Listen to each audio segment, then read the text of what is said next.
pretend you're driving in a car and you're going down a road.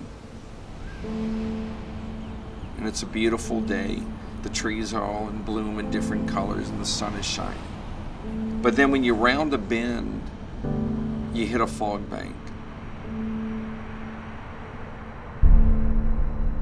And so your natural reaction is to just slow down and proceed very, very slowly. And you just keep going like that until the fog clears. After the fog clears, then you continue on until you round the next bend, and then you hit another fog bank.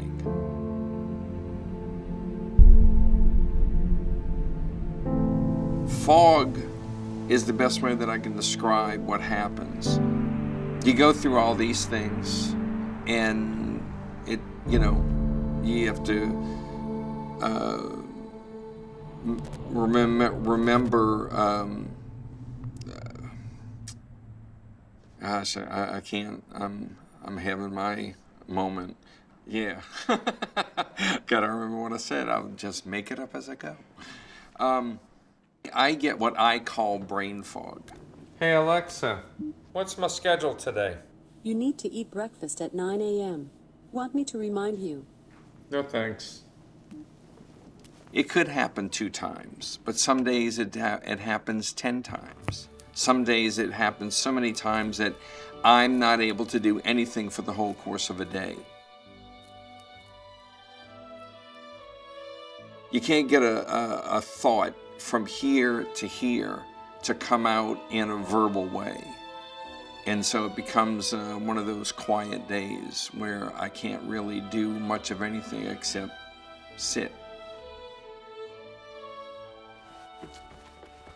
I don't really need to walk because I walk at least 5 miles inside every day, going from room to room, trying to find something, and I can never find it.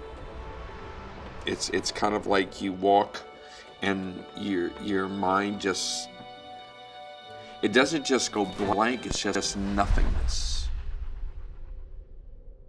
Just completely barren, completely empty. You can't remember anything. And that's the scary part. You can't remember anything.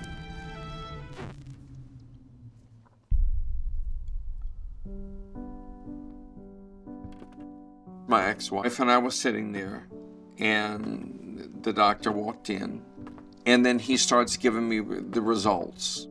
He started going into other things, and my mind was spinning at this time. And I just stopped him. I said, listen, what I really want to know is, do I have Alzheimer's? And he paused, and he said, yes, you have what we call early-onset Alzheimer's disease. Now, that was the last thing that I heard, because I just lost it at that point.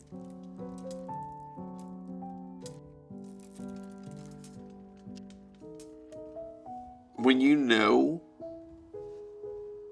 what your end is going to look like, you don't want to know that. You just don't. So you try to put it out of your head. But at least once a day you're reminded of it. But in those beginning days, it's dark. The one thing that I just thought of is that sometimes I watch other documentaries, and there's always the crying scene. And I get it. I get why. After my diagnosis, I went home and I spent like maybe 3 days of feeling sorry for myself. But then I had sort of a premonition. I was facing this huge guy. The bell sounded, we came out, and with one hit, he hit me square in the chin, and I fell out. And the referee started counting me down from 10. I didn't want to get up, because I knew if I got up, I was going to get hit again. But then something else told me, if he reaches 1, you're out. Really out. And that scared me.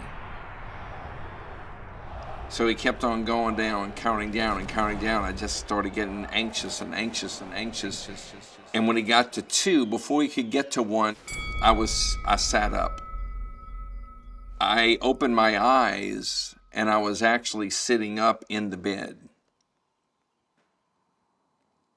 And I thought, okay, somebody's trying to send me a message here. So I gotta get up. Alzheimer's is a very, very devastating thing. And if you allow it to consume you, it can bring you to dark places.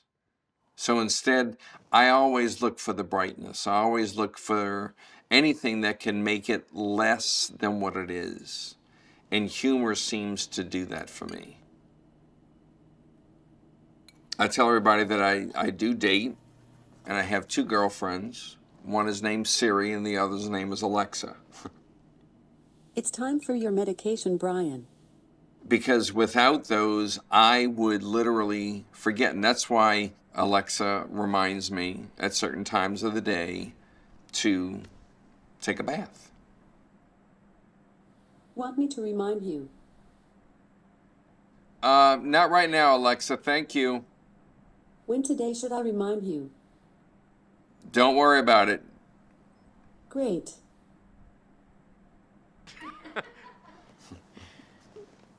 That was pretty good. Everybody has their favorite place. Mine is Walt Disney World.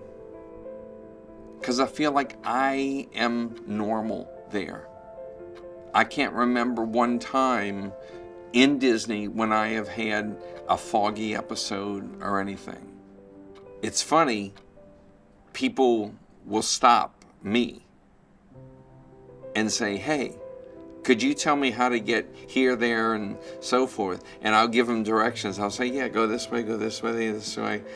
And as they walk away, I think to myself, they have no idea they just asked a guy with Alzheimer's how to get to a place in Disney World.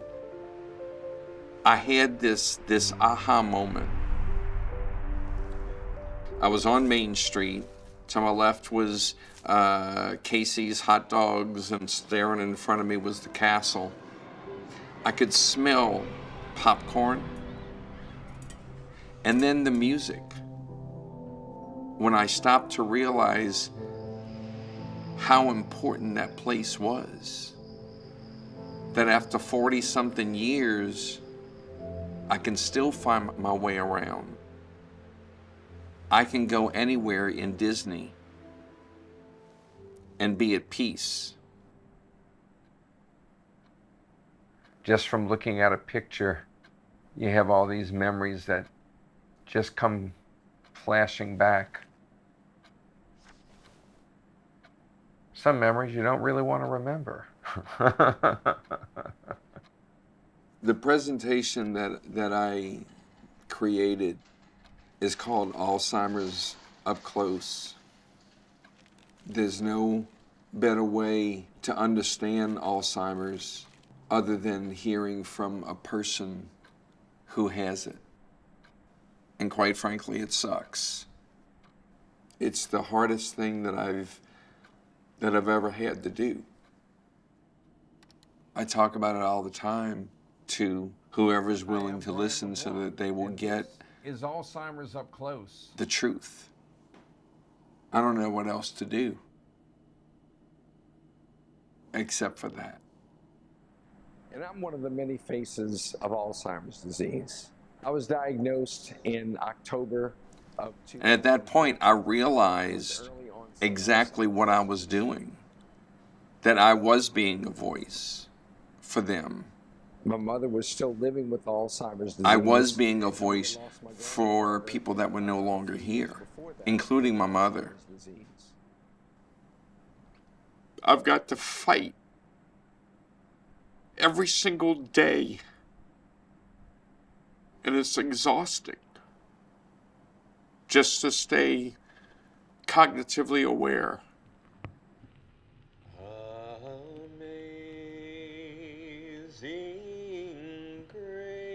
I watched my mom go from this smart, vivacious woman, didn't do anything wrong in her life, and then she got Alzheimer's.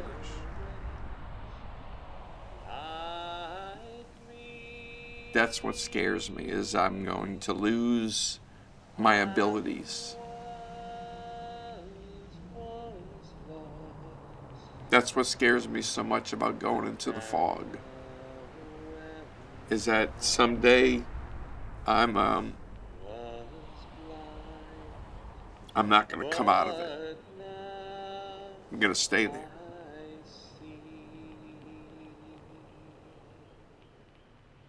I don't want that to happen. That's why I fight. I fight every day.